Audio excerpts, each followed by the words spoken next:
The subcommittee will come to order. Without objection, the chair is authorized to declare a recess at any time. We welcome everyone here today on this hearing on waste, fraud, and abuse at the FBI. I now recognize the gentleman, who should I pick on, from Missouri, to lead us in the flag salute, and we will stay standing for a moment of silence.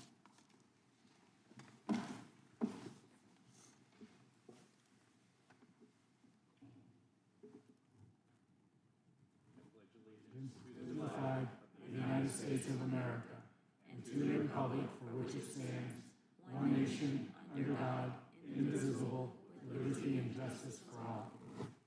We'll stay standing for a moment.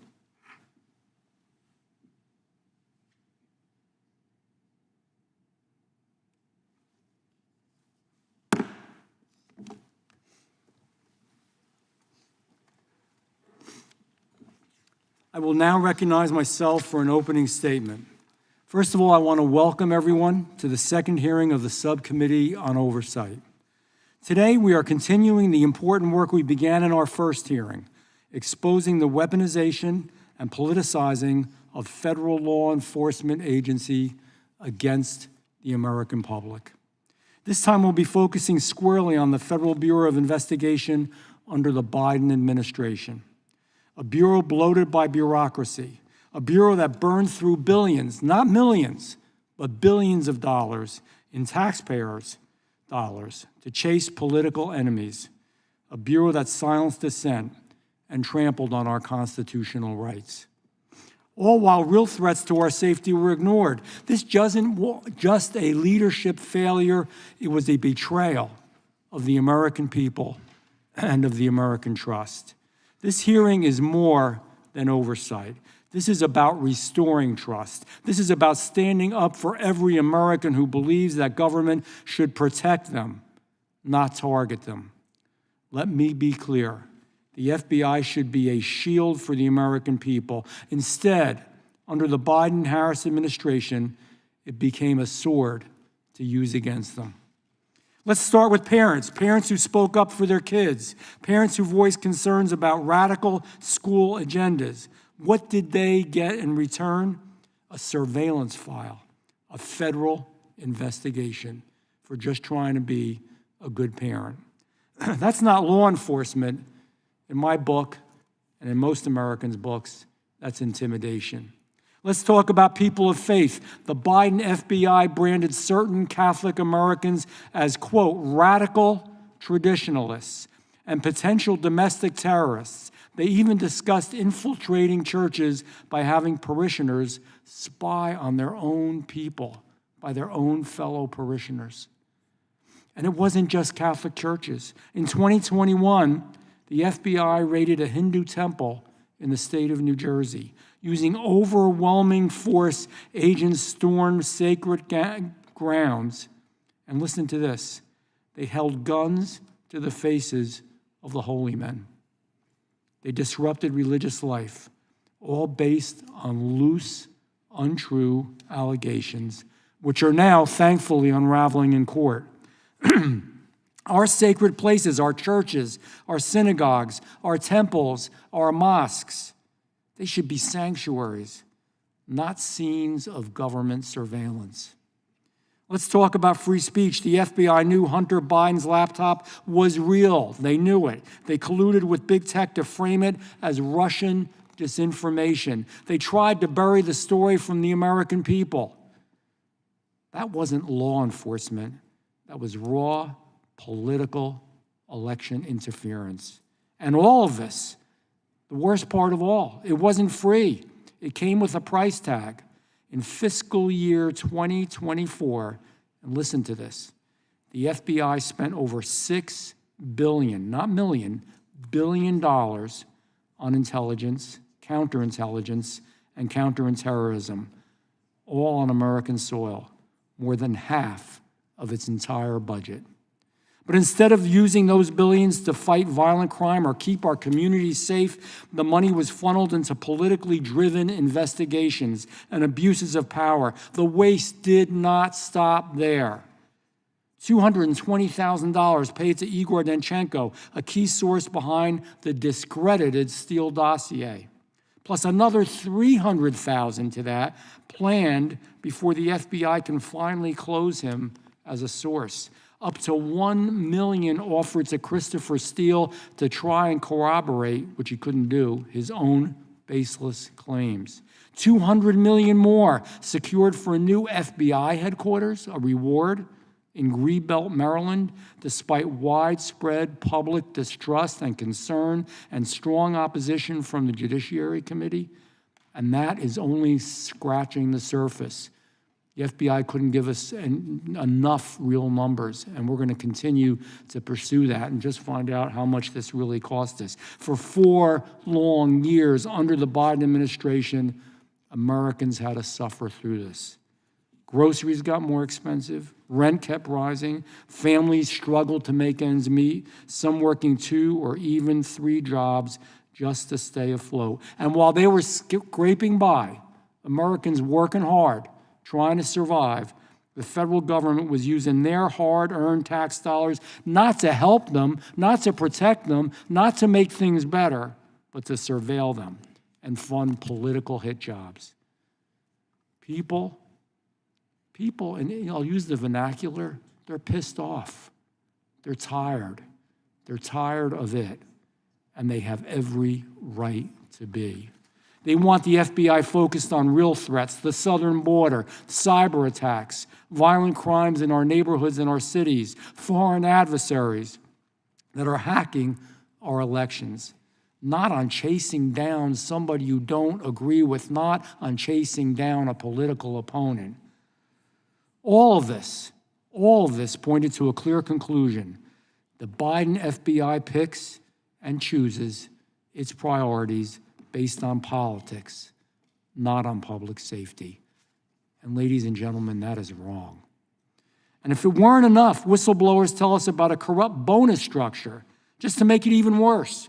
Bonuses for opening more cases, bonuses for inflating the numbers, bonuses for manipulating timesheets. Imagine being rewarded not for catching criminals, but for cooking the books. You couldn't make it up. But it's true. This is not a conspiracy theory. It's not a Republican talking point. It's not a political talking point. This isn't speculation. This is documented, well-documented abuse, verified by brave whistleblowers and confirmed by this Judiciary Committee.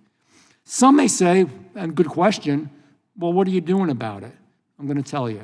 We're working to fundamentally reform the FBI from the ground up. We are drafting legislation to rein in abuse, cut waste, and refocus the Bureau on real threats to public safety. We're investigating every single dollar spent and every abuse of power uncovered. We are demanding accountability from those responsible and pressing for transparency at every single level. And yes, we are exposing the truth. Because as they say, the truth shall set you free. The first step to real change is making sure the American people know exactly what's going on, what was done to them with their own money. That's the cruel part of it. By their own government, the cruelest part of it. Director Kash Patel is leading a new FBI, one that returns to its roots, one that Americans can be proud of. He moved agents out of Washington, D.C., back into communities, back to fighting violent crimes as they should be. Attorney General Pam Bondi took swift and decisive action to dismantle the most politicized units within the Department of Justice. She redirected resources towards real law enforcement priorities, scaled back abusive practices, and made clear the DOJ's mission is to uphold the law, not to serve any political agenda. Any political agenda. You know, it's the old saying, if it happened to us, it can happen to you. This isn't Republican. This isn't Democrat. This is just doing the right thing. Together, they are rebuilding the Bureau from the ground up. They're doing it the right way, with transparency, with accountability, and with a focus on the Constitution of the United States of America. This is the FBI that the American people deserve. So today, We're going to hear from those who know the truth, former agents, former insiders, people who saw firsthand what went wrong and what we can do to fix it. Because, this isn't just about the past. It's about a better future. It's about restoring our faith in American institutions. It's about protecting our freedoms. It's about demanding that taxpayer dollars go to protecting Americans, not targeting them. The only way that we will understand where we are and where we want to go is by understanding where we were. It's about doing the right thing.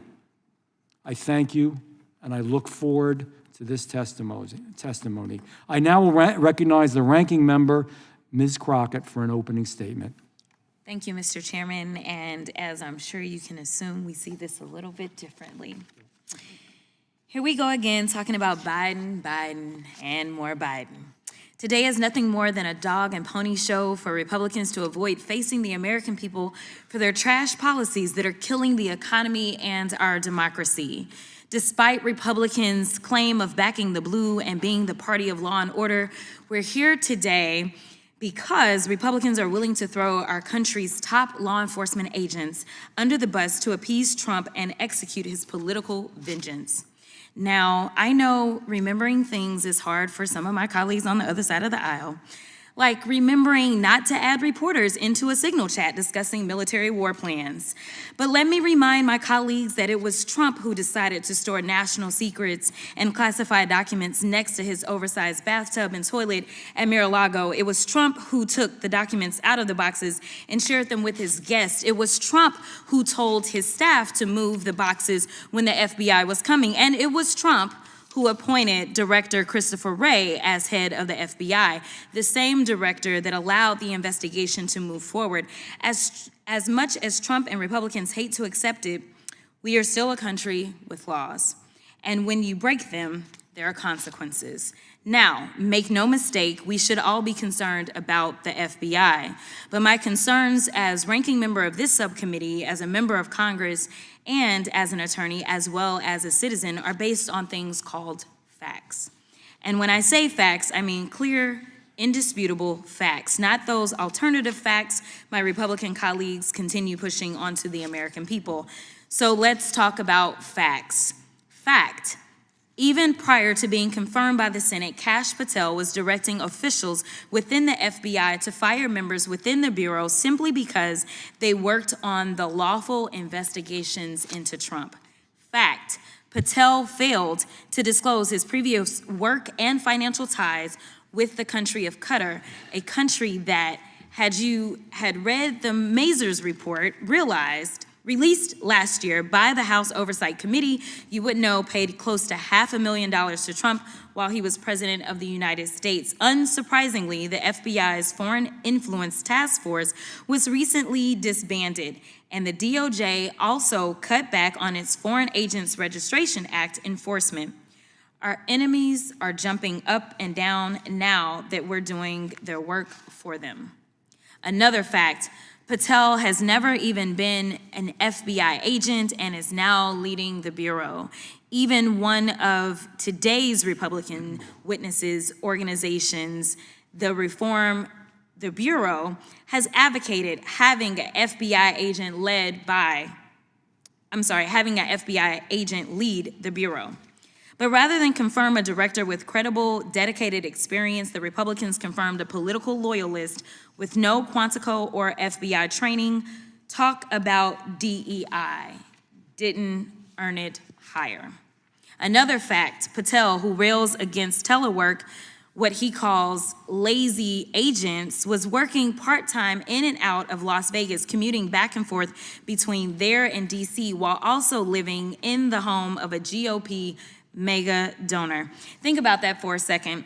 Could you imagine what Republicans would have done had, say, James Comey had been living in New York part-time as the FBI director, and if his New York home was owned by, say, George Soros?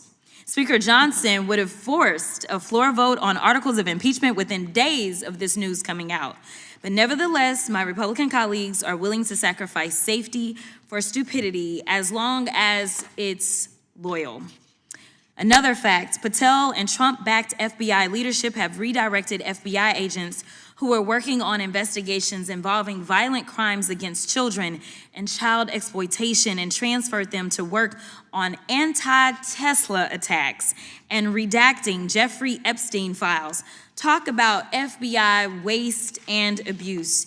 You simply can't make this stuff up. To be clear, Director Wray testified before Congress last year, noting that, quote, if each one of the FBI's cyber agents and intelligence analysts focus exclusively on the China threat, China's hackers would still outnumber FBI cyber personnel by at least 50-1. Yet rather than hire more agents to protect against these cybersecurity threats, Director Patel is reassigning agents to redact Epstein files. Someone please tell me how this makes America safe. It's almost as ridiculous and wasteful as Patel's idea to contract the Bureau with UFC fighters. And while I have very real concerns about the current state of the FBI today, I want to be very clear. My concerns aren't with career agents, the men and women dedicating their lives to protect our country and communities. It's with the irresponsible leadership and reckless decisions coming from Patel, Trump, and Doge staff within the FBI. Our Bureau needs resources to do its job effectively. What it doesn't need is 20-something-year-old Doge bags reviewing materials without having undergone proper vetting and clearance. The American people have a right to be worried, but these worries shouldn't be based on Republican baseless conspiracy theories. Our country is already on a dangerous path, pushing closer to causing irreparable harm. Republican members need to wake up and put Trump loyalties aside to engage in real oversight of the current FBI before it's too late. Congress deserves it. The brave men and women at the Bureau deserve it, and the American people deserve it. I want to add one more point. As a civil rights attorney, I have had to sue law enforcement. There have been times that I can truly say that law enforcement has crossed the line. And I truly believe that there can be one or two in a bunch that can ruin everyone. The problem that I have right now, though, is that we have decided to focus in on something that my Republican colleagues have decided to term as being political. What is political is when somebody says that they are going to come back and seek retribution. What is political is firing people because they simply were following the evidence and doing their jobs as law enforcement has been trained to do. And ultimately, regardless of whether or not anyone believes that it was right to indict the president, not once, not twice, not three, but 4 times he was indicted, ultimately, each of you knows enough to know that at the end of the day, it is citizens that sit on a grand jury that are the ones that decide whether or not evidence exists to go forward with an indictment. And ultimately, when this president was convicted by a jury on the state level, it was a jury of his peers. And so I want to say thank you so much for your time. Thank you so much for your commitment. And thank you so much for the testimony that you will provide. With that, I will yield back. I'm now going to recognize the chairman of the full committee. Thank you, Mr. Chairman. The previous speaker talked about facts. Here's one fact I know. It's night and day dealing with the Bondi Patel Justice Department versus the Garland Ray Justice Department. Under the Pam Bondi as Attorney General, the Foreign Influence Task Force, that group that was responsible for censoring Americans, has been disbanded. The school board's memorandum has been rescinded. We sent 7 subpoenas to Kash Patel 5 weeks ago. The response we've gotten is unbelievable compared to what we got under the previous Justice Department. He's actually given us thousands of documents already, new information that we tried to get from Director Wray that he wouldn't give us, we've already received. We'll be talking about some of that. So that is the fact, complete change from where we were with the previous Justice Department. The previous Justice Department, of course, that couldn't tell us who planted the pipe bombs, who leaked the Dobbs opinion, who put cocaine at the White House. Couldn't tell us answers to those questions, but they had plenty of time to put together the memo to say we're going to investigate moms and dads at a school board meeting, as the chairman pointed out. They put together a memorandum. We've now learned it wasn't just in the Richmond field office, but in other field offices where they were equating pro-life Catholics to extremists. We know they raided the president's home. We know they retaliated against whistleblowers. They even put together, the previous speaker talked about politics. Politics, the FBI created a questionnaire where they asked their employees about other employees who were maybe giving information to us as whistleblowers. Did that person support Trump? That is as political as you can get. So the real thing here is it's literally night and day, the difference between the kind of information that we're able to receive, the help that we're getting, and the focus on going after traditional bad guys, not having half your agents and half your budgets focused on surveilling the American people. Let's go get the traditional bad guys. That's what Kash Patel is doing at the FBI, getting the FBI back to the mission they've had before, which I know some of our witnesses who served there are going to talk about. So I thank the chairman for putting this together, and I thank our witnesses for being here, and I yield back. Thank you, Chairman. I'm going to now recognize the ranking member of the full committee, Mr. Raskin. Mr. Chairman, thank you very much, and thanks to Ms. Crockett for calling us together. We are already 10 weeks into the Trump administration, and still the Republicans are recycling the most tiresome, vacuous, and debunked stories, conspiracy theories about the Biden administration, while demurely declining to conduct any oversight at all of the current administration. And I agree with the chairman of the full committee, Mr. Jordan. It is day and night, but I think he's seeing day and night backwards. Donald Trump is turning our country into a gangster state where agencies like the Federal Trade Commission, the FBI, and the Department of Justice act as presidential enforcers, conducting political deals with elected officials like New York City Mayor Adams, corporate shakedowns against ABC, CBS, and other media entities, and law firms like Paul Weiss, Rifkin, Wilmer Hale, and Jenner and Block, demanding pledges of loyalty from citizens, and in some cases, demanding cold, hard cash in lawsuits brought directly by the president against private businesses. Meanwhile, they're offering mass pardons, immunity, and protection to violent insurrectionists, convicted drug beaters, cop beaters, drug traffickers, corrupt politicians, as long as they're willing to kiss the ring and do the president's bidding.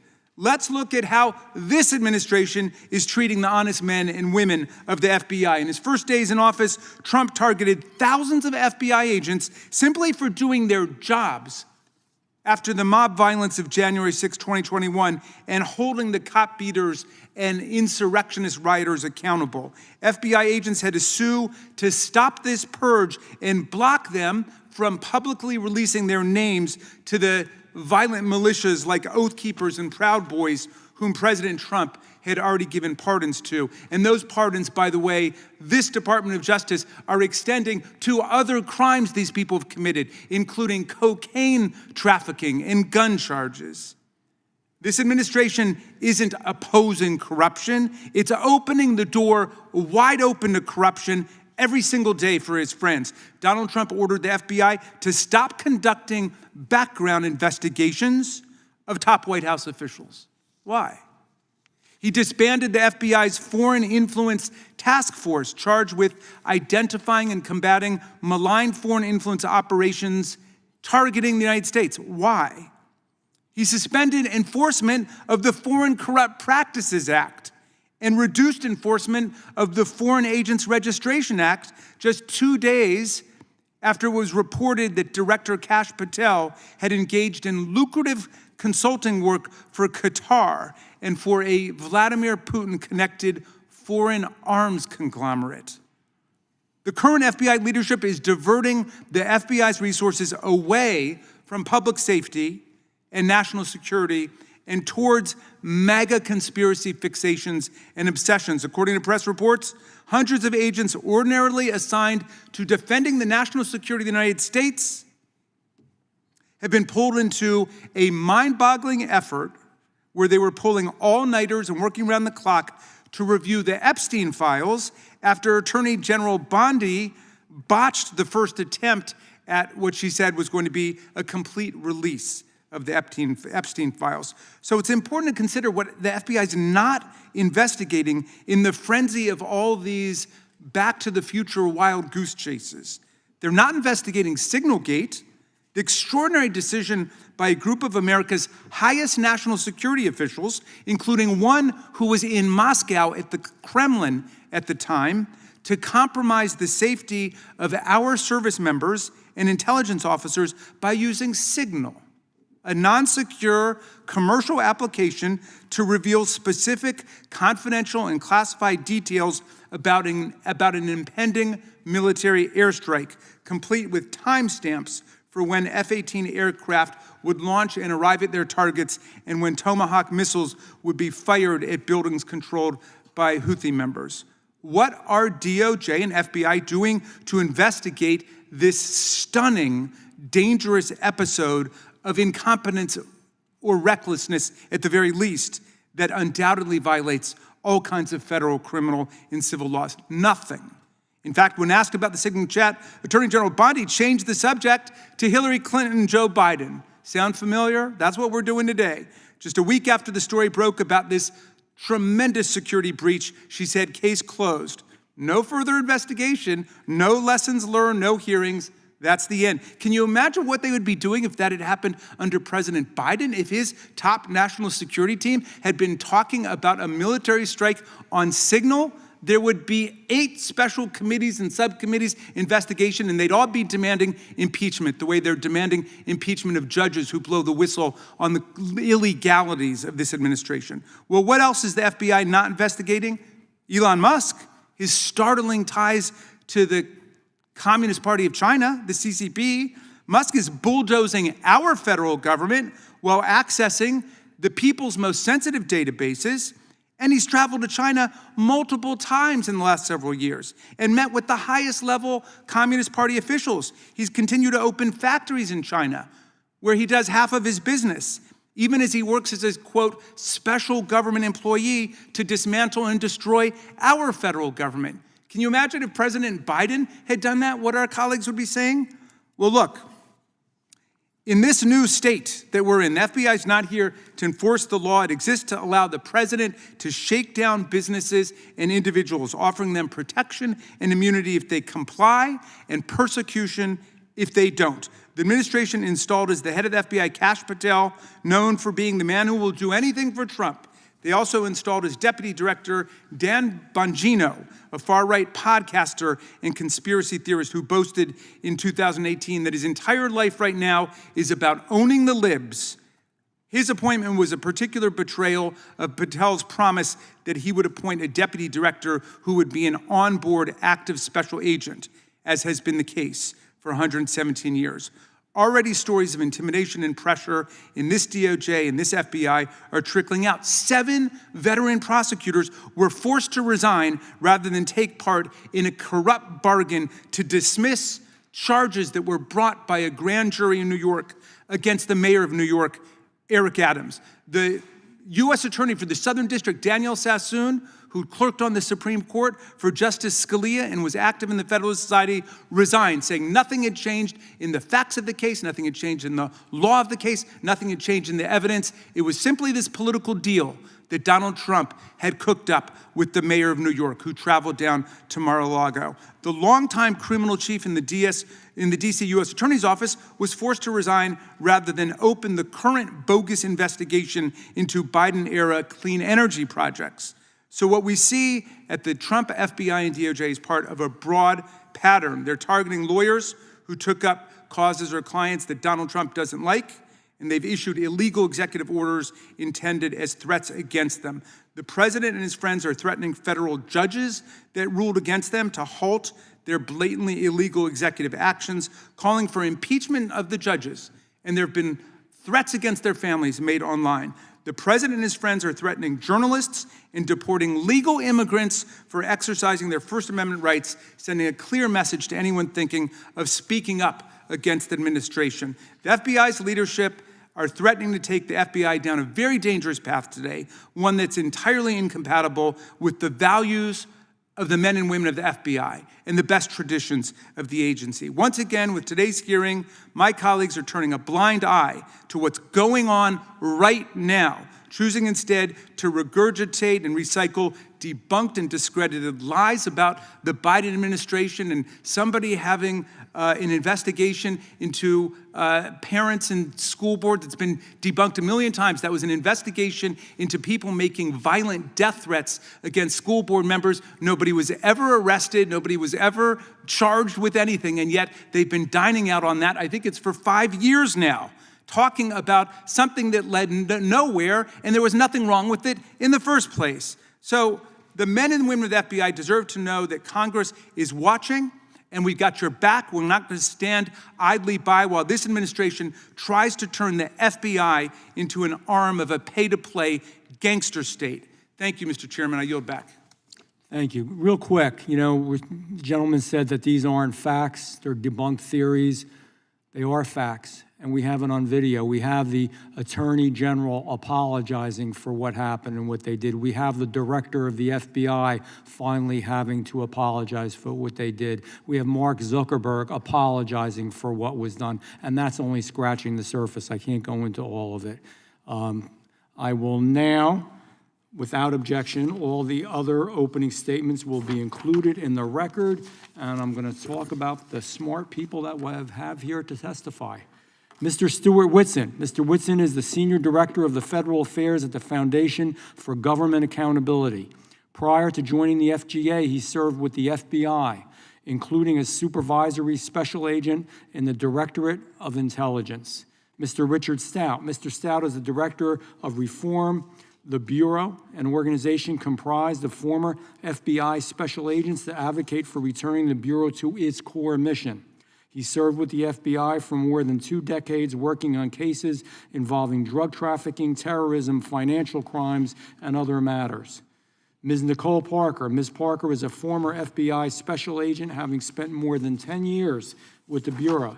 She specialized in cases involving securities fraud before being transferred to a team focused on violent crime, where she focused on cases involving murder for hire, murder in general, sexual assault, and human trafficking. Dr. Luke Hunt. Dr. Hunt is Associate Professor of the University of Alabama, where he is a member of the philosophy faculty. He previously served as an FBI agent for 6 years. We will begin by swearing you all in. Would you please rise and raise your right hand?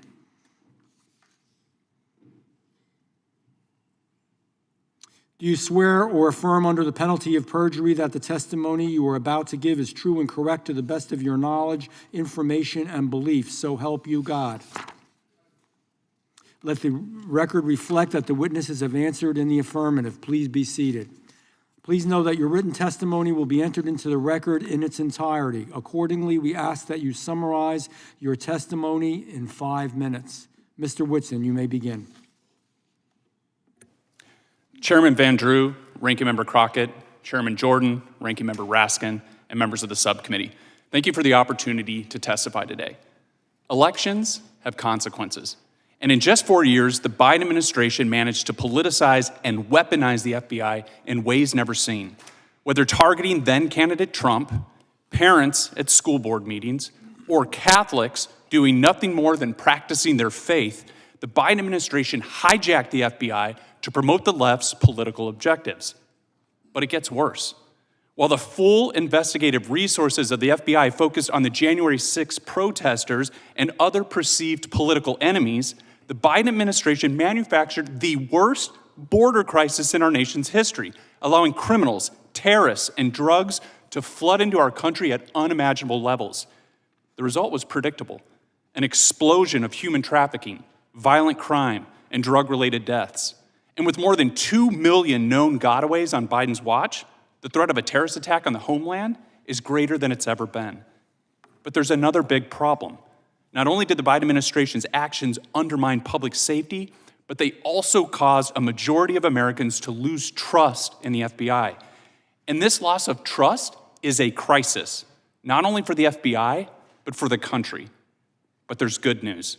Again, elections have consequences. And with President Trump back in office, the FBI now has a new director working aggressively to right the ship. But it's not going to happen overnight, and regaining the trust of Americans is going to require significant and sweeping changes. And here's 7 such changes. First, clean house. With new leadership poised to get the FBI back on track, one big hurdle stands in the way: entrenched bureaucrats. We've already seen this play out in dramatic fashion with the now former FBI leader in New York who tried to coerce his subordinates to, quote, dig in against the administration.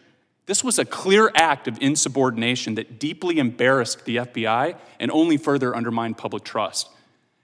And there are surely other FBI employees still entrenched in the Bureau that will resist meaningful change in less obvious but equally harmful ways.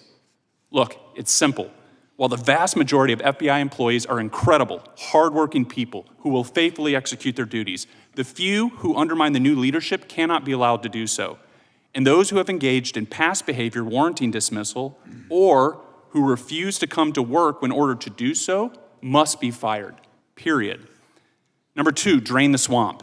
Director Patel should drastically reduce the size of the FBI headquarters, keeping a small footprint in DC to promote accountability while shifting more staff and resources to the field offices and other locations outside the Beltway.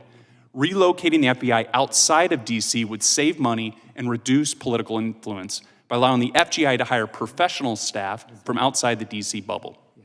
Number 3, moving the bulk of FBI headquarters out of DC will present a natural opportunity to consolidate and reorganize existing units that perform duplicative or outdated missions. Director Patel should seize this opportunity to promote efficiency and save taxpayer dollars. Number 4, get DEI out of the FBI. Under former Director Comey, the FBI moved away from merit-based hiring and instead toward race-based hiring. Moving forward, Director Patel should ensure that all hiring decisions are based purely on merit and talent. Number 5, the FBI should be refocused back to a law enforcement agency that uses intelligence to advance its law enforcement mission, rather than an intelligence agency that also engages in law enforcement. Patel could start by eliminating the intelligence branch and merging its personnel and mission into the FBI's other operational units. Intelligence in the FBI should be a tool to advance investigations, not its own standalone department. Number 6, we need more oversight and accountability within the FBI. But to earn back the trust of the American people, Congress must get involved. Besides conducting your own oversight, Congress should also consider creating new criminal penalties for FBI employees who knowingly abuse the FBI's investigative powers. And finally, to get the FBI back on track, Director Patel should execute his own DOGE effort to identify waste, fraud, and abuse within the FBI. At the end of the day, America deserves and needs a world-class law enforcement agency it can trust. With the current leadership in place, the FBI is well on its way to becoming that agency once again, because after all, elections have consequences. With that, I thank you for the opportunity to testify in today's hearing, and I look forward to your questions. Thank you, Mr. Whitson. Mr. Stout, you may begin. Good morning, Chairman Van Drew, Ranking Member Crockett, members of the committee. Thank you for the opportunity to appear before you today. It is an honor to share my perspective drawn from nearly 4 decades of public service in law enforcement, national security, and counterintelligence. My name is Richard Stout. I'm a 35-year veteran of law enforcement and currently serve as Director of Reform the Bureau, a nationwide group of former and retired FBI special agents committed to restoring the FBI to its core mission, protecting the public, fighting crime, and upholding the rule of law. I took on this position with Reform the Bureau as a private citizen because I was frustrated and disheartened to see the FBI, the world's most renowned and iconic law enforcement agency, fall into such disarray over the past few years. When I was 19 years old, I became a deputy sheriff while attending college in Southwest Virginia. Driven by a strong sense of duty and commitment to community safety, I went on to become a Virginia State Trooper and later State Police Special Agent. These are early roles grounded me in the foundational principles of public trust, discipline, and ethical responsibility. In 1997, I joined the FBI as a special agent and was assigned to the Miami field office. There, I was assigned to a Colombian drug trafficking squad where I initiated multi-jurisdictional complex investigations and was responsible for overseeing federal wiretap operations, known as Title III's, targeting significant DTOs. Following 9/11, I became part of a specialized team tasked with tracking the hijackers' movements before their attack. Our work proved critical in tracing connections and providing timely intelligence to our federal and military partners supporting the broader counterterrorism effort in the aftermath of the attacks. Throughout my tenure with the FBI, I served as a case agent in several high-impact criminal investigations. Notably, I led the public corruption investigation into the Scott Rothstein Ponzi scheme, then the third largest of its kind in U.S. history. In 2005, I was deployed to Haiti as part of a team of FBI SWAT and hostage negotiators to assist in the rescue of a kidnapped 9-year-old American girl. She had been abducted from her home and was found in a remote mountainside shack being held for ransom. This operation demonstrated the Bureau's global reach and our unwavering commitment to safeguarding American lives abroad. Between 2017 and 2018, I responded to 2 active shooter events. The first was the attack at Fort Lauderdale International Airport, where I assisted Special Agent Nicole Parker in gathering evidence. The second was far more personal. My daughter was a student at Marjorie Stoneman Douglas High School in Parkland, Florida, and was inside one of the classrooms hardest hit during the shooting. The memory of that tragedy has deeply influenced my perspective on public safety, the importance of preparedness, and the deep concern I carry over the FBI's failure to act on 2 prior reports regarding the shooter's intent. In 2018, I was part of a small team that apprehended Cesar Sayoc, who targeted high-profile Democrats and media figures with mail bombs. Internationally, I represented the FBI in coordinating with foreign partners on reintegrating deportees formerly radicalized by extremist groups. I've lectured at the International Law Enforcement Academies in Hungary and Botswana, and proudly graduated from the FBI National Academy Session 272. Since retiring, I've continued to serve the public through Reform the Bureau. We at Reform the Bureau support Director Patel, AG Bondi, President Trump, and their reform-minded approach to the FBI. Our intent is to not harm the Bureau, but to restore it. The stories and data we've brought forward represent deeply ingrained issues, repeatedly experienced by dedicated professionals. Our goal is not retribution, but responsibility. We must rebuild the Bureau's integrity and reorient to serve the American people, not internal politics.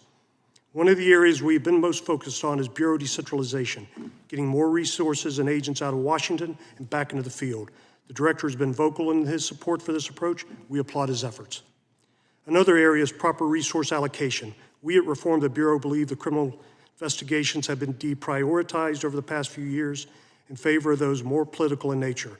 That must end, and we trust the Director will properly allocate the resources needed to pursue, capture, and deter criminals who wish us harm. Mr. Chairman, members of the committee, our nation is at a crossroads in how we approach law enforcement, national security, and the trust placed in our federal institutions. I look forward to contributing to this important discussion and happy to answer your questions. Thank you. Thank you, Mr. Stout. Ms. Parker, you may begin. Chairman Van Drew, Ranking Member Crockett, and members of the subcommittee, I would like to thank you for inviting me to come and respectfully speak with you today. It was my privilege and honor to serve America as an FBI special agent for over a dozen years under 3 administrations.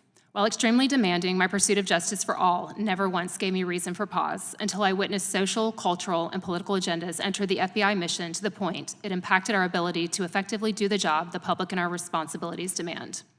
During my career, I observed an organizational change that I labeled the emergence of 2 FBIs. FBI 1 understands the Constitution and honors its oath to uphold and defend it. It is indifferent to partisanship, places the public's interests first, and aggressively seeks out the truth. FBI 1 keeps its head down, stays under the radar, works tirelessly, and produces outcomes all Americans can be proud of. On the other hand, FBI 2 is the antithesis of FBI 1 and serves at the convenience of itself and is willing to use their law enforcement power to push their own personal, political, and social agendas without consideration to its oath of office. Under the Biden administration's Justice Department, it became increasingly difficult for special agents to do their jobs as Americans lost trust and confidence in the FBI. In a June 2023 NBC News poll, only 37% of registered voters surveyed said they had a positive view of the FBI. Lady Justice was no longer blind. It seemed that equal protection and justice under the law might not mean the equal application of law. DOJ and FBI 2 targeted President Trump's 2024 campaign and the January 6 subjects in a way that I had never witnessed before. And I say that as someone who investigated the most violent and dangerous offenders in South Florida. They treated Trump in particular as if he were at the top of the FBI's most wanted list. Love him or hate him, it is entirely irrelevant. FBI, too, abused its discretion and authority in both cases, while other judicial remedies remained reasonably available and dismissed legitimate concerns raised by FBI 1. Yet the FBI seemed to turn a blind eye to crimes committed by those on the opposite end of the political spectrum. On February 2nd of 2021, FBI Miami Special Agent Laura Schwarzenberger and Daniel Alvin were shot and killed in the line of duty while executing a search warrant on a child predator. It is disturbing to me that during the same time frame, we regularly heard of FBI SWAT resources liberally being dispatched for the arrest of first-time, nonviolent January 6 offenders. The widespread use of SWAT appeared to be for political intimidation. Yet in contrast, there was no SWAT presence when FBI agents Schwarzenberger and Alvin were murdered. Child predators are known to be the most dangerous and violent offenders. If SWAT had been there that morning, they would still be alive. And to add to the pain of their deaths, the FBI did not even pick up the tab for their memorial services. A private donor was asked by the FBI if they'd be willing to pay for them, since the FBI did not have the funds to do so. Yet the FBI was spending exorbitant amounts of money on non-mission-based projects, such as moving to electrical vehicles, January 6 investigations, and diversity initiatives. The FBI became laser-focused on its Office of Diversity and Inclusion Programs. There were 19 different diversity committees, clubs, and groups. Focusing on anything other than the FBI's mission is a dangerous distraction. I've never once consoled a grieving family that requested I ensure the most diverse agent brings justice to their loved one. The Bureau must hire and promote solely based on meritocracy, and the FBI should focus on what unites us, not what divides us. It is one mission to protect all Americans and uphold the Constitution. When my colleagues were murdered in the line of duty, it was highly troubling to me that there was never an FBI-wide after-action review by Director Wray, not even an email outlining what transpired and lessons learned to mitigate risks going forward.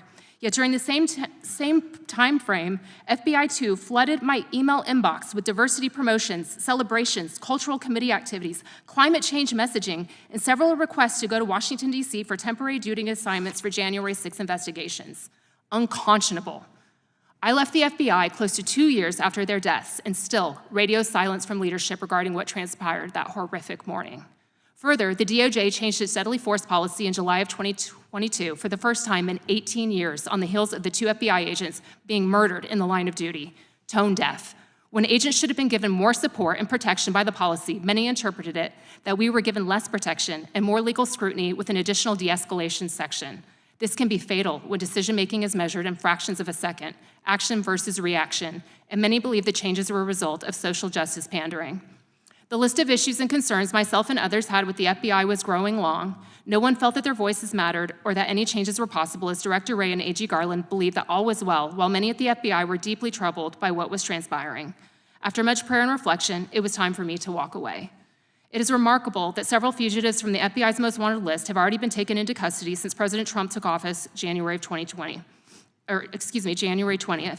I am hopeful and confident that under this new administration with AG Pam Bondi and FBI Director Kash Patel at the helm, that with time, effort, and serious reform, the FBI will regain Americans and FBI's employees' trust again, dismantling the political and social weaponization and return to its greatness. That is what our current, retired, and fallen FBI heroes' legacies deserve, and most of all, it is what Americans deserve. Thank you, Ms. Parker. Dr. Hunt, you may begin. My goal is to briefly share my understanding of the FBI's important mission in a way that I hope is free from partisanship.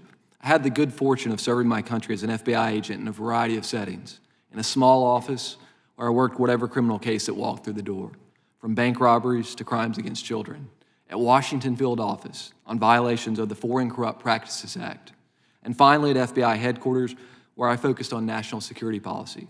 Now, as a professor, I draw on these experiences in teaching and research related to legal and philosophical issues in policing. But I'm not interested in the ivory tower today.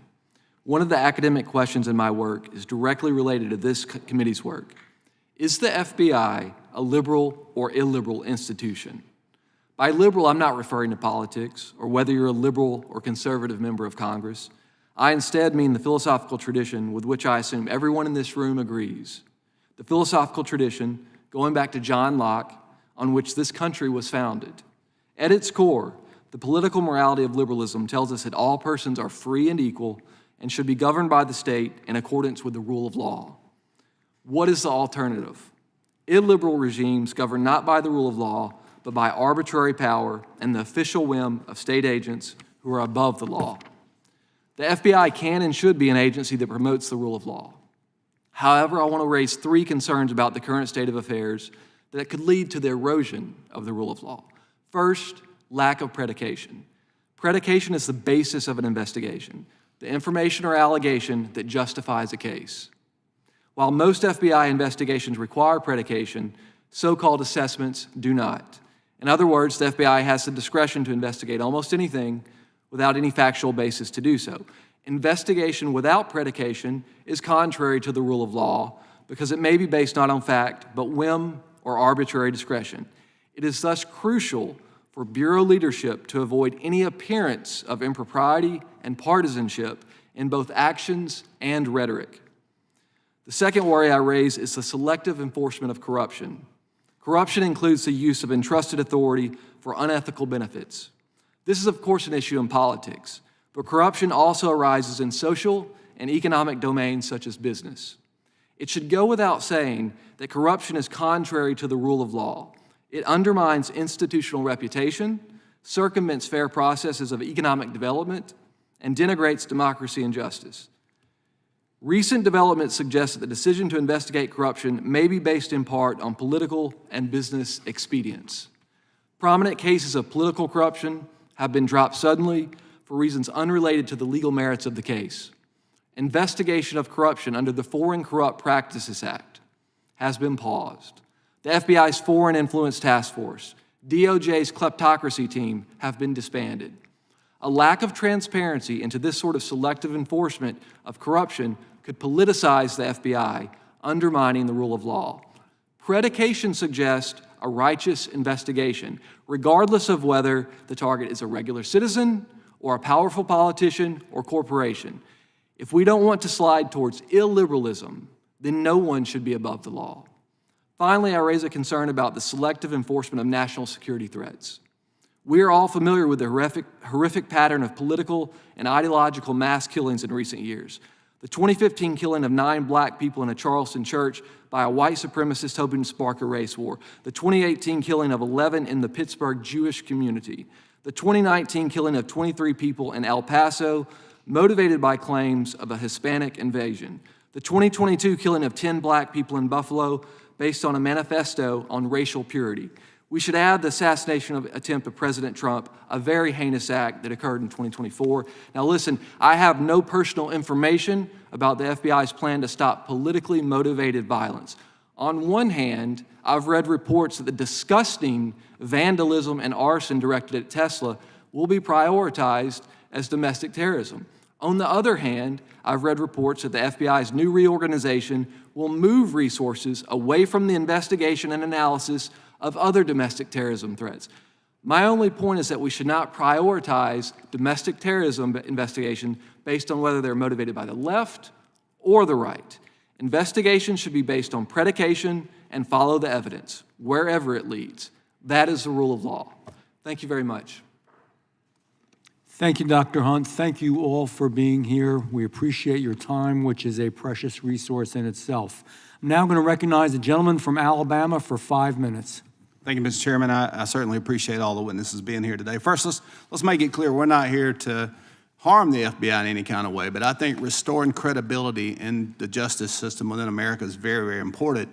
One of the top issues when I was touring the district in 21 was, and that was shortly after the Biden administration, was the weaponization of government agencies against certain political opponents. Certainly President Trump, certainly some of the January 6th defendants, and we've heard from Ms. Parker that there was a mobilization to go and locate those people and arrest them when those resources could have been used elsewhere. So I guess we want to get to the general point of this hearing is how do we restore credibility in these agencies? I mean, we saw the Durham report where, in fact, Barack Obama, Joe Biden, Loretta Lynch, the Attorney General at the time, and James Comey were sitting in the Oval Office when Clapper, the CIA director, walked in and said, hey, by the way, this Russian collusion narrative, we know that's being driven by the DNC and Hillary Clinton, and yet within a few hours, the FBI started the FISA situation and spying on General Flynn. And Those kind of stories, as the reports come out after the fact, that we know now that Russian collusion was made up, and the time and resources spent on the Mueller report,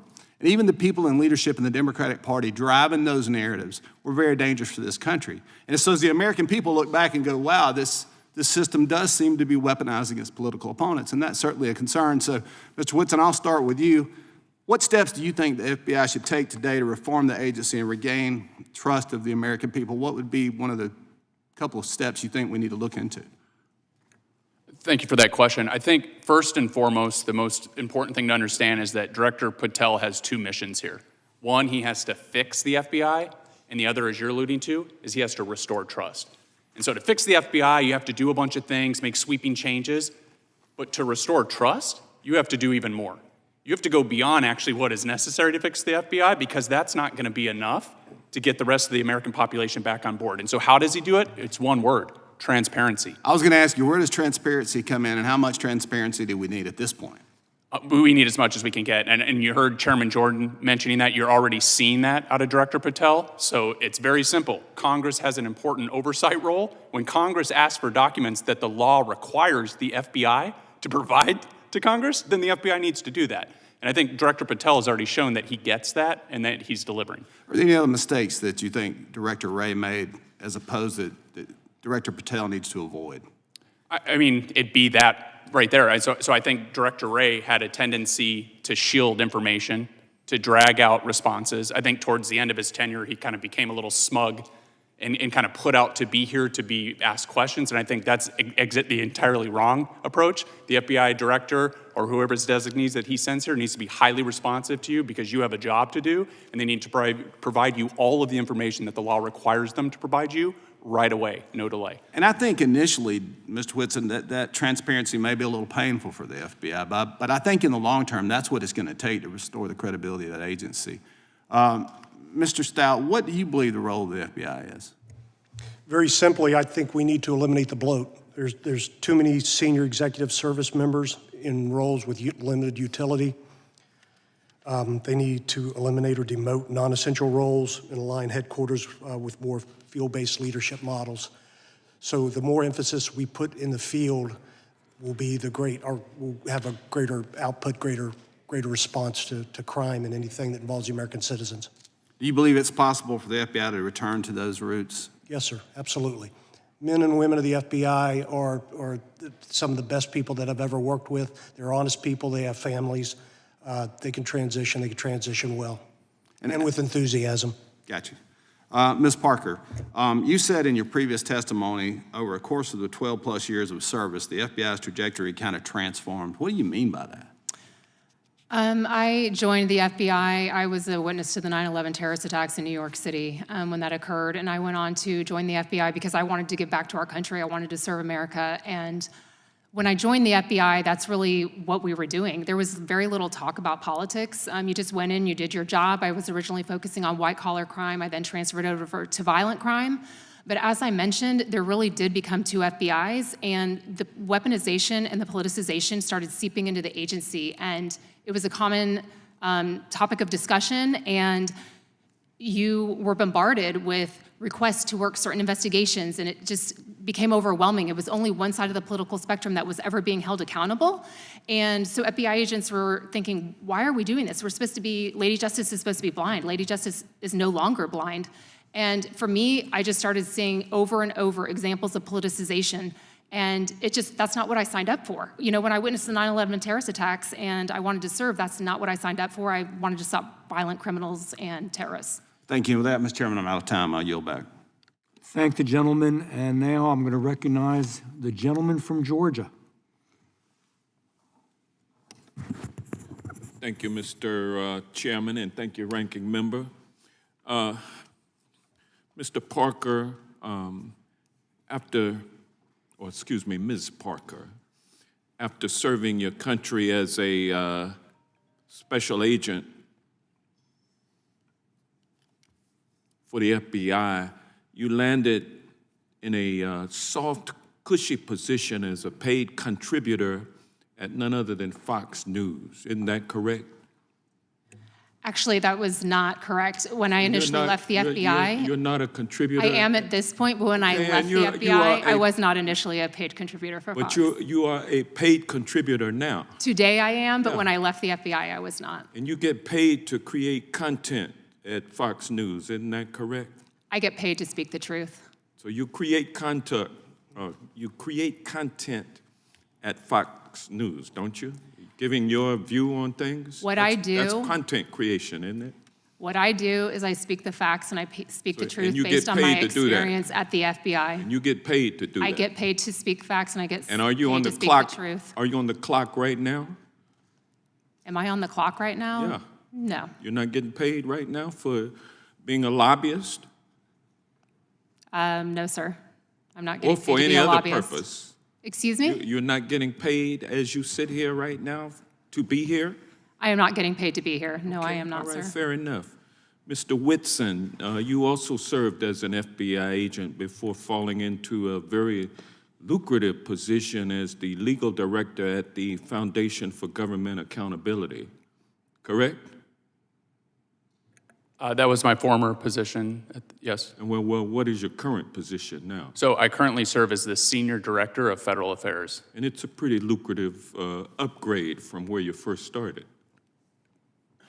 The position I'm in now? Yeah, is- you're making more money now than you were when you first started, right? Yes.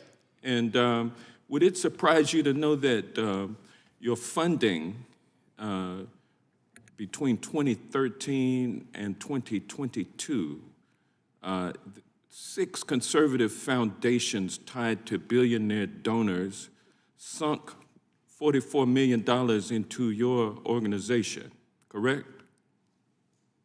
I don't know the precise You numbers, don't know that? It wouldn't surprise you, though. but that wouldn't to know surprise me at all. And your largest known source of funding between 2013 and 2022 was a foundation controlled by Illinois billionaire Dick Uihlein, who invested over $18 million into your operation. And another source of your funding was the 85 Fund, which gave you $2 million between 2013 and 2022. It is among the network that is controlled by Leonard Leo, who received over $1 billion in contributions from a single billionaire to fund his continued takeover of our court system.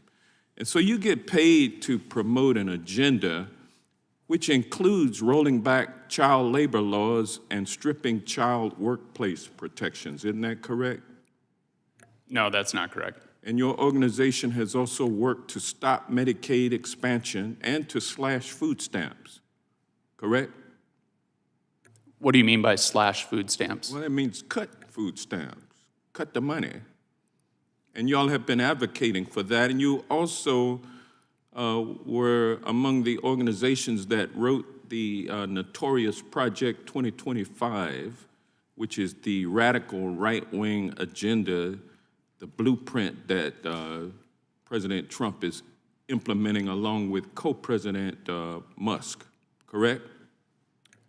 I'm not aware of us writing anything in Project 2025. Now, Mr. Stout, your organization must be brand new because I haven't been able to come up with anything on Reform the Bureau, which is the name of your outfit, correct?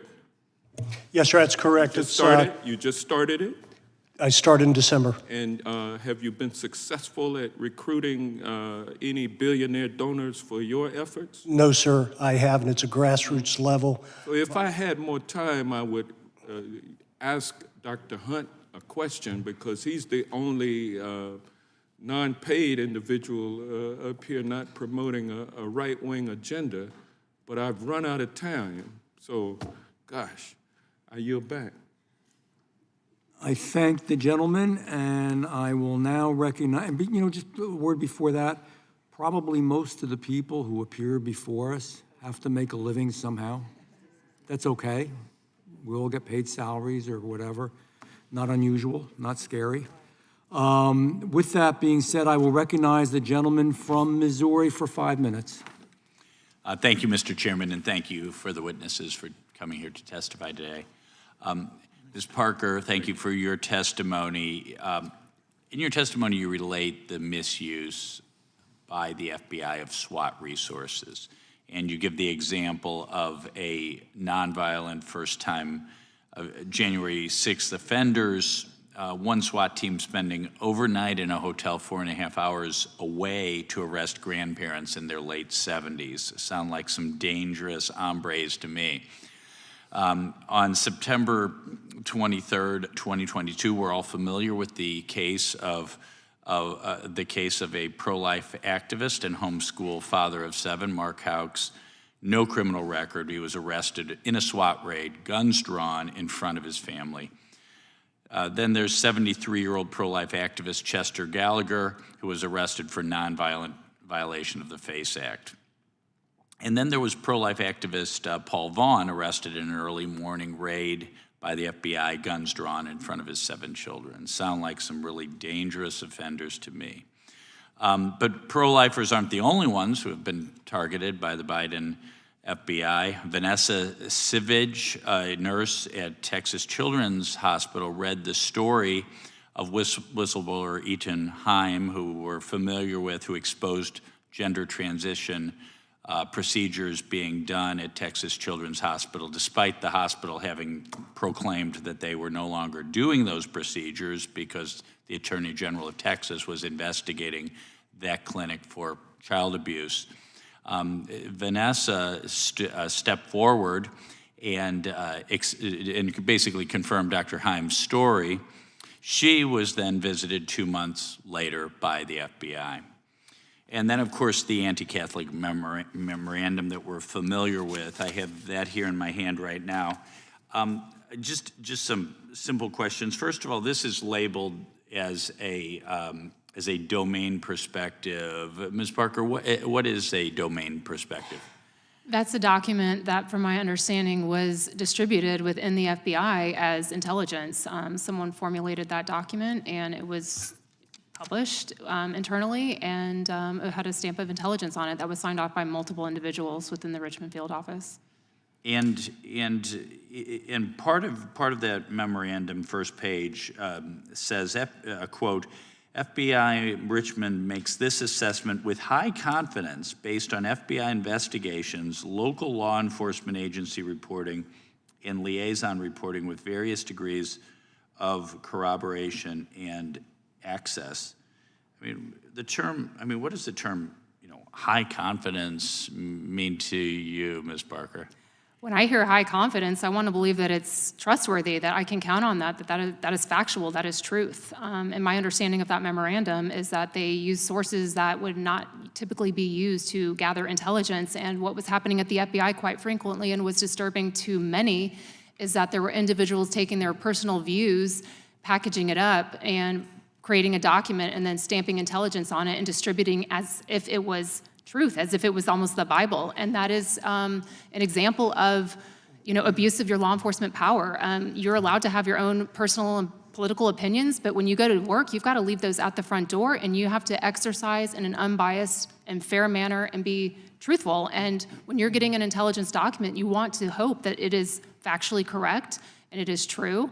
And unfortunately, that was a document that Christopher Wray had to have rescinded because it was not accurate, and he found it mind-boggling and disgusting that it had ever been published. Well, one thing I find mind-boggling, first of all, I am Catholic myself. I'm not a traditional Latin Mass Catholic. Often, such people who prefer to go to the Latin Mass are referred to as traditionalist Catholics. And then so-called rad-trad or radical traditionalist Catholics are those who only go to Catholic Mass, who some of them believe that the regular English Mass is invalid or reject Vatican II or what have you, but not a single one of them I know even own guns, much less are they radicals or whatever. And then when I look at this memorandum, I see they're quoting the Southern Poverty Law Center, a viciously political defamatory group. I've worked a lot on immigration issues. I think Southern Poverty Law Center has declared every immigration reform group to be a racist or white supremacist group. just a walking defamation factory. Have you seen the Southern Poverty Law Center quoted in other FBI memos over the years? I have not. Okay. I have not. But again, that was entirely inappropriate and never should have happened. And the FBI had to walk that back. But again, that is an example of weaponization. That is social weaponization at the FBI. It's entirely inappropriate, and it never should have happened. The FBI not going after bad guys, but going after enemies of the political regime. Third world stuff. Thank you. Thank you for your service. Thank you for your testimony. Thank you. I thank the gentleman. By the way, the director of the FBI had to apologize for that. It's not a debunked theory. With that being said, I will recognize the ranking member of the full committee, Mr. Raskin. Thank you kindly, Mr. Chairman. One of our colleagues referred to the weaponization of the DOJ and specifically focused on the January 6th defendants. That startled me because 140 American police officers were violently assaulted on that day, wounded, hospitalized, some of them disfigured, disabled, forced to leave police work. But he said that there would have been a better use of FBI and prosecutorial and investigative resources, and I wonder what he was referring to. And in any event, Dr. Hunt, do you agree with that assessment? Thank you for that question. January 6th shocked and horrified me. That was a shameful day, not least because of the many attacks on our law enforcement officers. So any suggestion that is a low priority and should not be investigated is shocking to me. I can't imagine a more important devotion of resources by the FBI to anyone who would attack our nation's capital. Some of our colleagues have again been going back to the idea that the Biden FBI was converted into some kind of political instrument. When I look at the prosecutions that come out of it, I'm thinking about the one of Senator Bob Menendez from New Jersey, who's a Democrat, of Henry Cuellar, who's a Democrat, lots of other Democrats. Other than Donald Trump, I really can't think of any others on the Republican side, and I'm just getting the feeling that they think Donald Trump really should be above and beyond the law, and that's what this whole weaponization thing is about, other than setting the conditions to turn it into an instrument of revenge and retribution, as Donald Trump has promised. Do you think the FBI was acting as an instrument of partisanship in the last administration?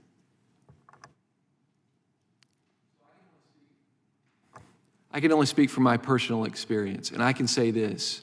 When I was an FBI agent, the men and women that I worked with, they based their investigations on facts and law. They based their investigations on predication. The worry I have is with respect to corruption today.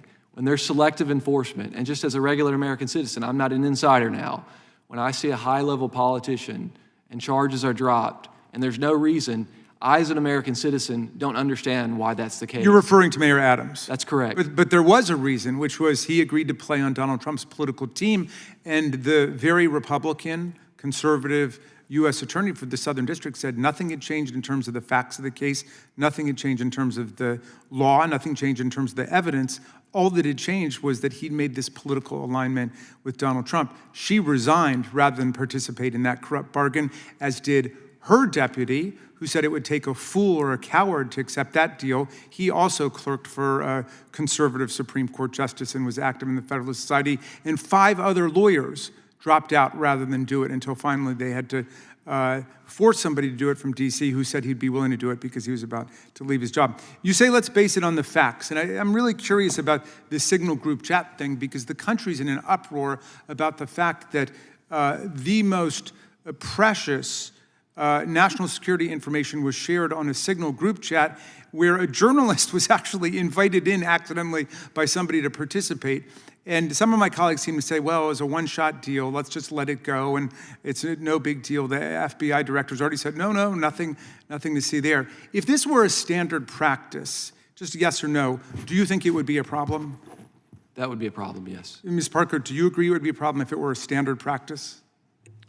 My understanding, I was not on the Signal chat. I just know it. Just yes or no, probably because similar I've to got you. little time. If you can't answer. A mistake was made, and Okay, people have Mr. taken Stout, ownership. can you say, would it be a problem for it to be standard practice to conduct sensitive foreign policy on a signal chat group?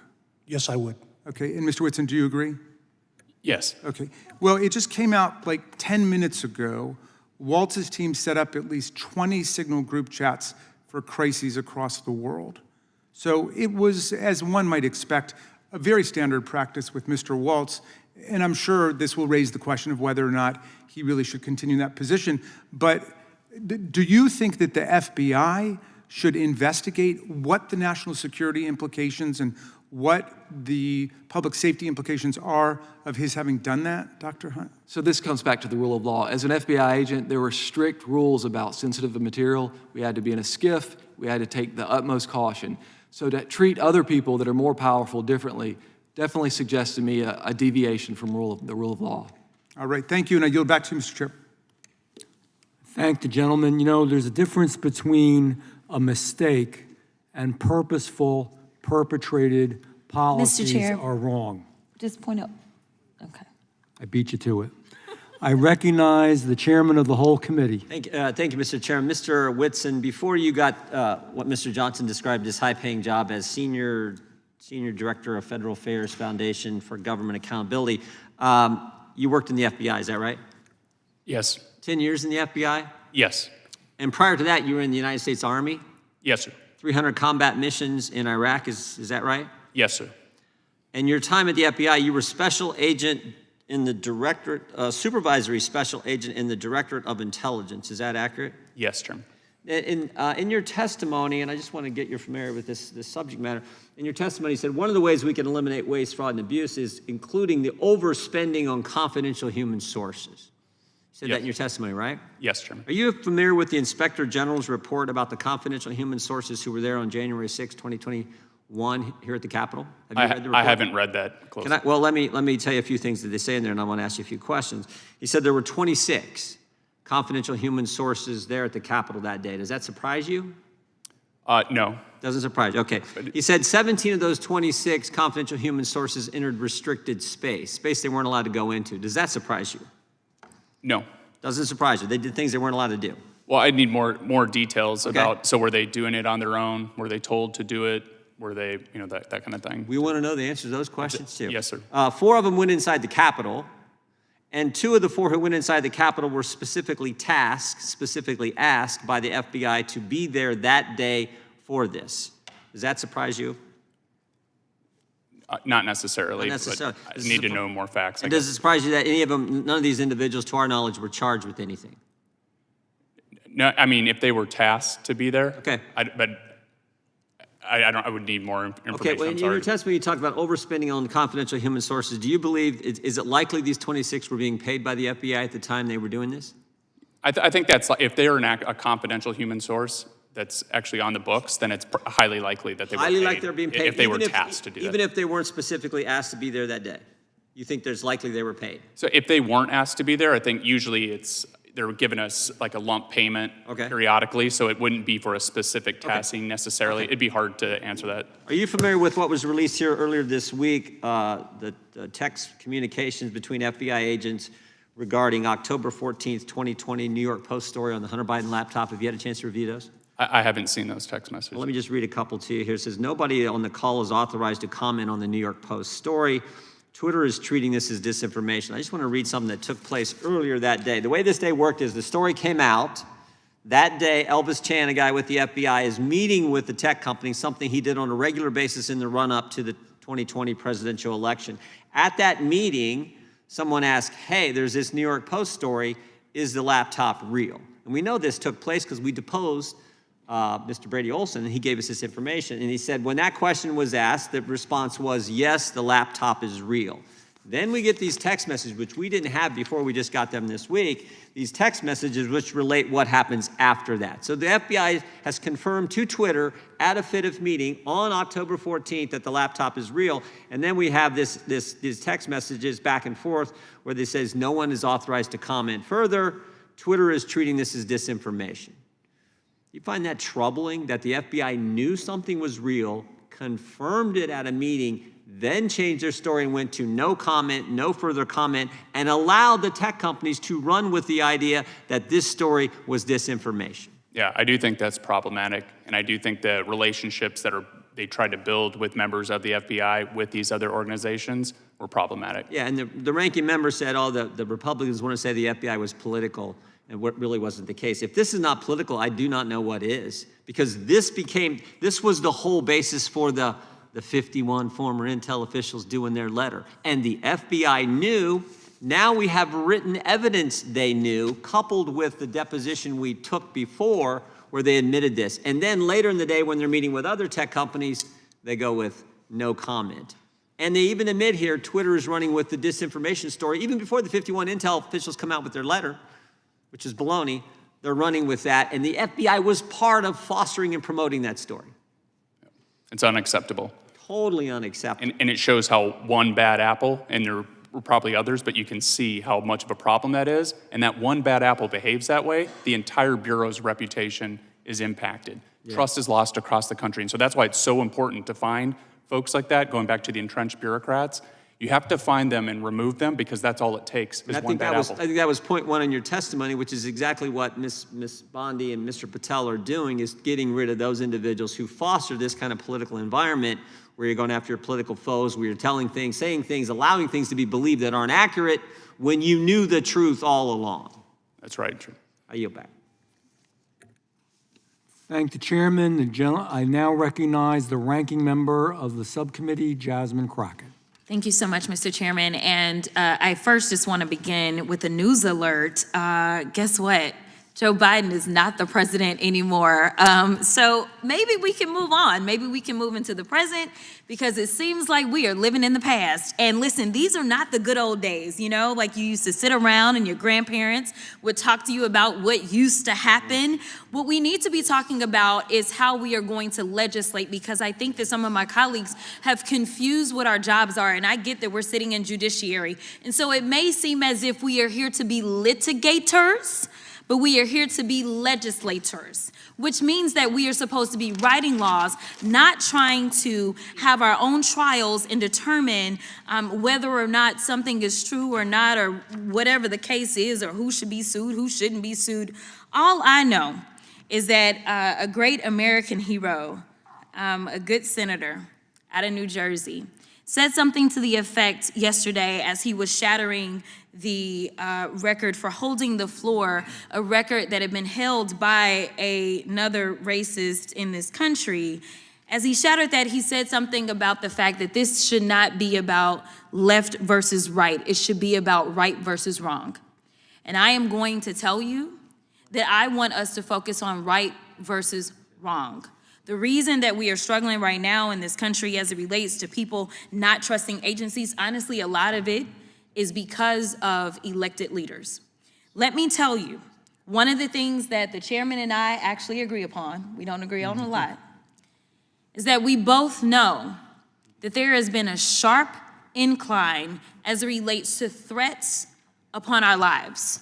Regardless of what side of the aisle you sit on, we both know and agree that as sitting members of Congress, we both are enduring more death threats than anybody should in this country. And I believe that it is because of the divisive rhetoric, and it is because of the selective enforcement of things. And so when we have, and I'm gonna be clear, because I had remarks and I'm going a whole other way. To have the sitting Attorney General go on, and I'm gonna call it faux news. I know some of y'all love it, but it's fake to me. To have her go on Fox News and to then decide that she wanted to send a threat to me, it was wrong. Because here it is, she is the highest law enforcement agent in this country, and people are watching and they are consuming this information, and they are believing that simply because I decided that I wanted to exercise my right to free speech, which I am not abridged from doing, that she then wanted to then politicize something that should not be politicized. I don't like Elon Musk. I'm going to say it 50,000 times. I don't like him. I don't like that he going out there and he firing people. I think that he's a crook because somehow the rest of us can't sit around and get whatever federal contracts we want. The rest of us can't sit around and get law enforcement and get them somehow ordained as federal law enforcement to protect him. The rest of us can't get our dealerships protected by the federal government. That is somebody that is operating above the law. For whatever reason, just because he has a lot of money, more money than everybody else, and yes, I am happy to see that on my birthday, which is what I said, there were peaceful protests around this world against him because he is a problem. And so you never should have somebody that is sitting that high and is going to sit up here and threaten a sitting member of Congress when she knew good and well, if she watched the entire thing, that I specifically told protesters to make sure you consult with lawyers, just like I've told protesters over and over and over in the history of me advising people to go out and exercise their constitutional right. The fact that there are other sitting members that have received letters of threat from this new DOJ tells me that they are about retribution and they are not about following the law. The reason that our party, or I won't even say our party, our country is torn apart is because we can't even agree on right versus wrong. This should not be left versus right. The only thing that we're asking is that we have law enforcement that will show up when there is an actual crime. If somebody calls and says, hey, I need you to investigate this cyber crime, or I need you to investigate this child pornography, or I need you to investigate this robbery, then we want somebody to show up, and we don't want them to look at us and act as if just because I'm black or because I'm woman, that I am not worthy of having that case investigated, because we have an administration that is continuously railing against diversity, equity, and inclusion, or we don't need people that show up that feel like diversity should not be valued. That is why we should have somebody that may show up and looks like me. The final thing that I'll say, because you've been gracious, is this. When I first became a public defender, I had no criminal defense experience. And I walked in and I told my boss, Charlie, I said, listen, you should hire me. He said, why? I said, because I'm black. Charlie looked at me like I was crazy. And I said, let me tell you something. When I walk in, I'm going to walk in with a level of rapport and understanding that maybe some of my other colleagues will not.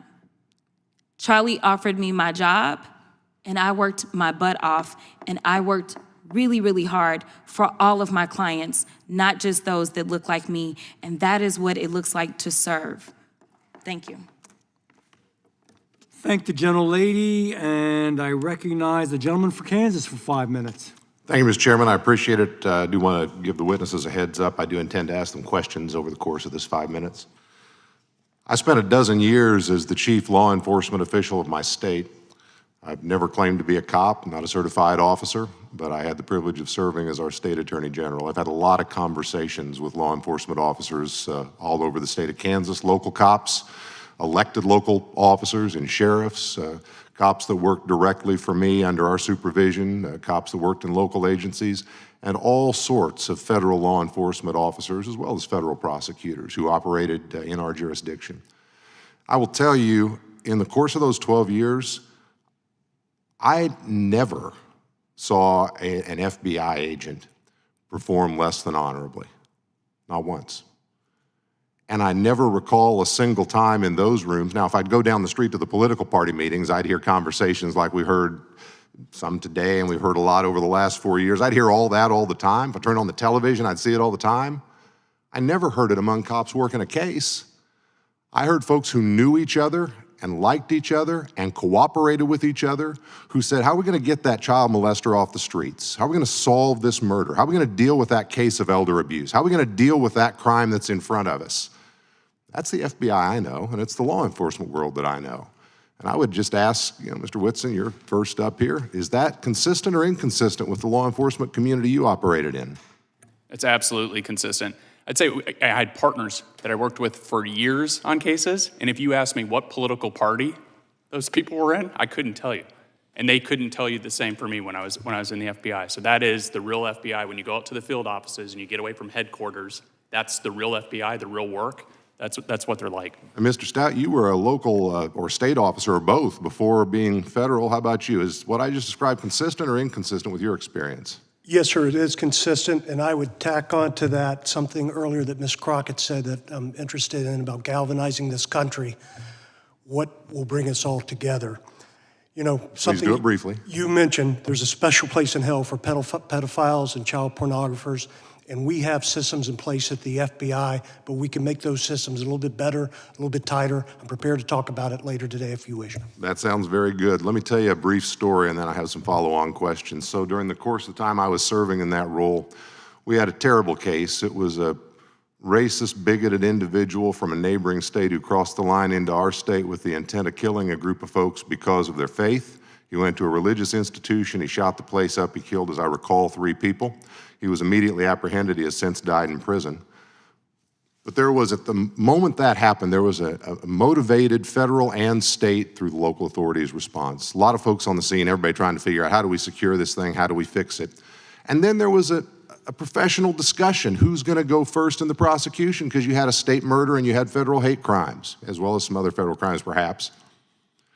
And man, the press loved it. I mean, every day there was a headline about this dispute between the district attorney and the United States attorney and the local cops and the federal cops and who's gonna go first. And finally it was decided the state would go first, and the district attorney announced it was filing capital murder charges with a notice of intent to seek the death penalty under our state law.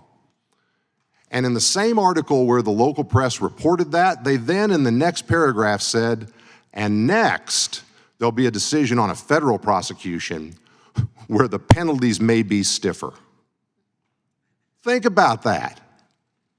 Think about that. I offer the story up for this reason.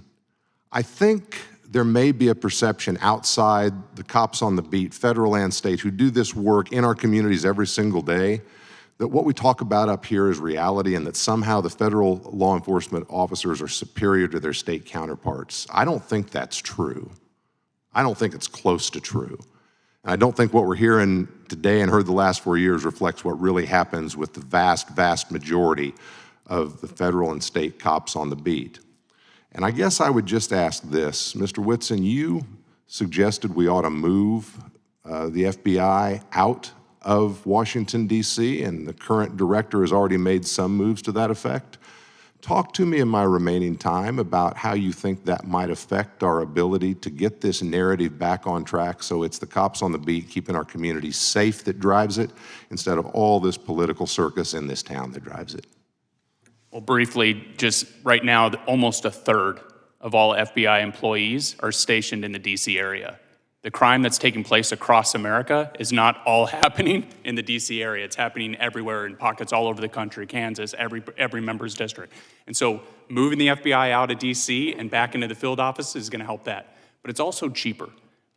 DC is an expensive area. I don't need to tell anyone that, right?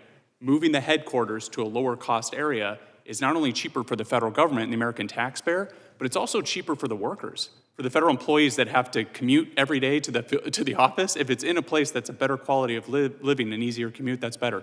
And then the last reason, to be real brief, is the political makeup. And so my colleague at FGA, Hayden DuBois, did a paper on this to look at federal senior executive employees, what is the political makeup? And across the country, they lean heavily Democrat by 30, but in DC, it goes up to 40. And so that's not to say, not trying to be not Democrat or not Republican, but we really want to put it in a place where it's more representative of the entire country and not just one side of the country. And that's why we see that when a conservative comes in, the whole weaponization rises to the issue because the headquarters is populated by people of the opposite political. The gentleman's time has expired. Okay. I thank the gentleman. I now recognize the gentleman for Texas for 5 minutes. Thank you, Mr. Chairman, and thank you for having this incredibly important hearing where we can better understand the systematic abuses of the Biden administration for the past 4 years. Our colleagues on the other side want to encourage us to move on from a federal government that was weaponized against the American people that they are supposed to represent and protect.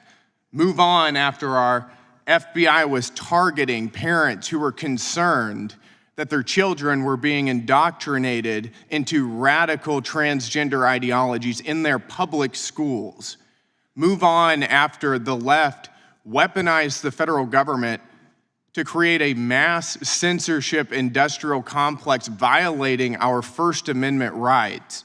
We're supposed to move on after they targeted Catholic Americans, traditional Americans, and labeled them violent extremists. We're told that there's a problem that we can't agree on what's right and wrong, and I agree, that is a huge problem. It's a problem that the other side of the aisle can't recognize that censorship is wrong. It's a problem that the other side of the aisle can't recognize that it's wrong for the FBI to target parents concerned about what they're learning in their schools. It's a problem that the other side of the aisle can't recognize that it's a problem whenever our federal government goes after Christian Americans. That's a serious problem, and that's something we should be able to agree on, but unfortunately, we can't. We saw unprecedented levels of weaponization under the Biden administration against the same American people that it was supposed to be looking out for. Christopher Wray created an internal memo that slandered traditional Catholics as anti-Semites and white supremacists. It suggested that the FBI monitor traditional Catholics and even set the stage for FBI informants entering places of worship. At the same time, remember, this was happening while Joe Biden was, of course, facilitating the mass immigration of illegal criminals into our country. Not keeping us safe in that instance, that's for sure. Thankfully, and I think the American people are very thankful that we finally have a president and a head of the FBI and head of the DOJ who actually represent us and want to protect us. I want to thank all of the witnesses for being here. We really appreciate your testimony and your time here. Mr. Whitson, I'd like to start with you. The FBI utilized a so-called hate map from the SPLC, the Southern Poverty Law Center, as it was going after traditional Catholics and labeling them domestic extremists. Do you think that that's an appropriate source? Absolutely not. Do you know some of the other groups that the SPLC labels as hate groups or extremist groups? No, I don't, off the top of my head. I can name a few. They also name the Alliance Defending Freedom, the Family Research Council, and Moms for Liberty as hate groups as well. Do you find it concerning that they were using that the SPLC as the source? Yeah, I find it deeply concerning. Do you think that Catholics who celebrate the traditional Latin Mass are a threat to the American people?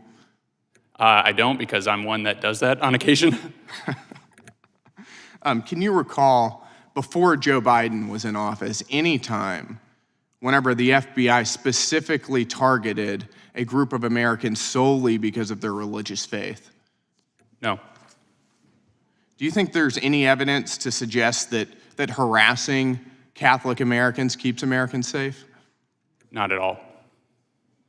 Got it. Do you think that that we've seen a move away from this sort of flagrant weaponization since President Trump has entered office? Absolutely. And what do you think that this committee can do to help ensure that we don't see a return of that sort of weaponization?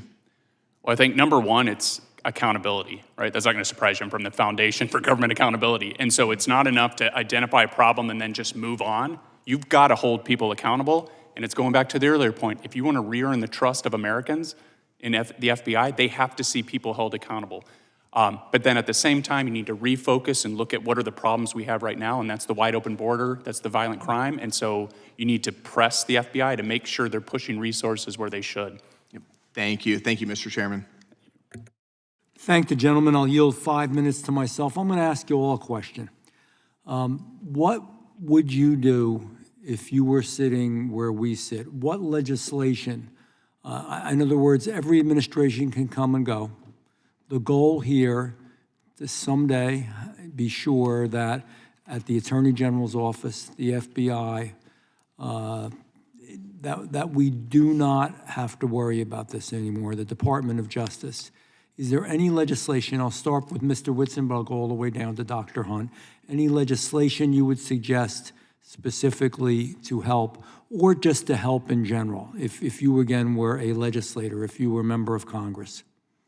Thank you for that question. I think to start, I would codify the president's authority to fire insubordinate or unproductive employees. And so it's the Schedule F. I would extend that to all executive branch employees.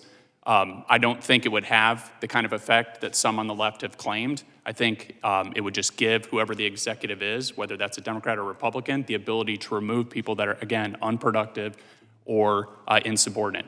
At the end of the day, federal workers shouldn't have more protection than private sector workers. But get this, Chairman, a private employee is 5 times more likely to get fired or laid off from work than a government employee. That shouldn't be that big of a disparity. And so that's the problem with the way our government is set up, is there's no market forces on the federal government. And so when they fail to address a problem, what is their solution? It's the same every time. Just throw money at it, right? We weren't able to fix this problem, so let's just bring more personnel in. And so the people that were ineffective, that were unable to accomplish the mission, are then just transferred over to another department so that this unit can do the mission. And so that's wrong. In the private world, those people would have to be dismissed and go find another job. And so the president, and he can push that down for the FBI's case to Director Patel, he can delegate that power. But to give him the authority to remove those people more easily would be great. Thank you. Mr. Stout. Chairman, I think post 9/11, Director Mueller changed the organization, shifted it to more of an intelligence-based collection, and got away from facts and law enforcement. Now, we still had that, but the emphasis was on best guess. And I think that's what we need to return to, is back to fact-based investigations. I don't think that's going to take a lot of legislative work. I just think that's going to take internal policy changes, and working with DOJ shouldn't cost the taxpayers anything. It's just a shift in thinking.